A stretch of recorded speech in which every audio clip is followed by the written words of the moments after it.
Welcome to the Midnight Burn. Tonight we venture into the heart of Mississippi, where the darkness swallows more than just the light, and sometimes it swallows people whole. Picture this. It's a cold January night in 2010, the kind of night where your breath fogs the air and shadows seem to stretch longer than they should. A young man pulls into a gas station, just 15 minutes from his destination. He steps out, uses the restroom, and vanishes into the Mississippi night like smoke.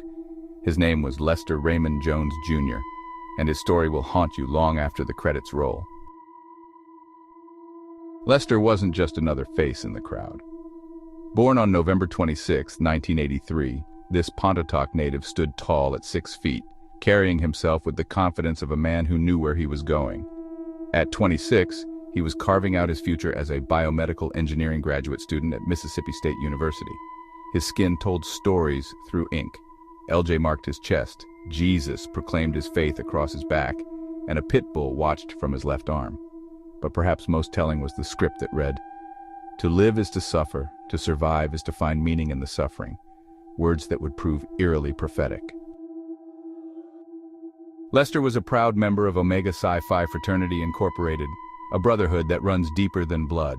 He shared a modest place on College View Street in Starkville with his roommate, living the typical graduate student life. But there was nothing typical about what happened next. January 11th, 2010.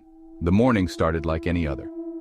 Lester packed his blue 2002 Ford Expedition, license plate KTW 714, and left Starkville behind.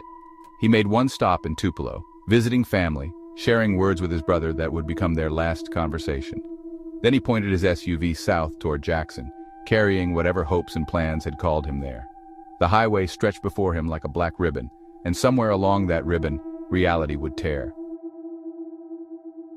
10:18 p.m. The Sprint Mart security camera in Flowood captured what would become the final confirmed sighting of Lester Raymond Jones, Jr.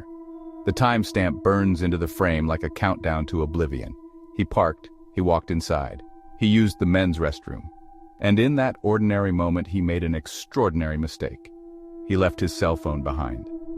A good Samaritan turned it in to the store clerk, not knowing they were handling evidence in a mystery that would span decades.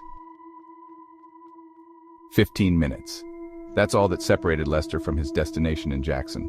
15 minutes on a well-traveled stretch of highway.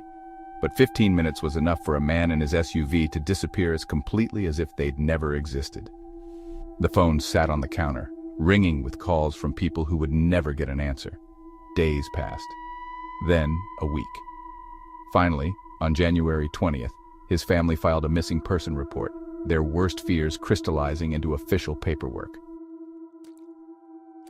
2 police departments, Flowood and Starkville, opened their files and began the hunt. Detective Landon Stamps of Starkville PD stated what investigators often say when they're grasping at shadows: no foul play is suspected at this time. The case numbers began to accumulate like layers of dust. NamUs MP 5358, Doe Network 5965, DMMS, Mississippi Repository Case 72. Each number representing hope that somewhere, someone would recognize a face, a name, a story.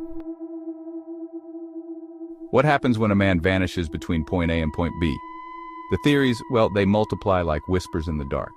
Some folks say he chose to disappear, to shed his old life like a snake sheds skin. But would a man really abandon his promising future, his education, his family, for the uncertain freedom of anonymity? Others, they point to that rural stretch of I-20 where a car could just leave the road and sink into Mississippi's forgiving earth. But in 15 years of searching, no wreckage has surfaced from the shadows. And then there are those who whisper of darker possibilities, that something or someone was waiting in those 15 minutes of darkness, something that turned a routine drive into a final journey. Today, as we stand in 2025, Lester Raymond Jones, Jr. would be 41 years old. 15 years have passed since that security camera captured his final known moments. 15 years of questions without answers, of theories without proof, of a family without closure. His blue Ford Expedition remains as missing as the man who drove it. His cell phone, recovered from a gas station counter, holds the last digital traces of a life interrupted. His fraternity brothers still gather, still remember, still hope. The cameras keep rolling, the highways keep stretching into the darkness, and somewhere in Mississippi, the truth waits to be discovered. Will it be found in a forgotten field, a cold case file, or maybe a witness finally ready to speak? This has been the Midnight Burn. Until next time, catch the dice. They rollin'.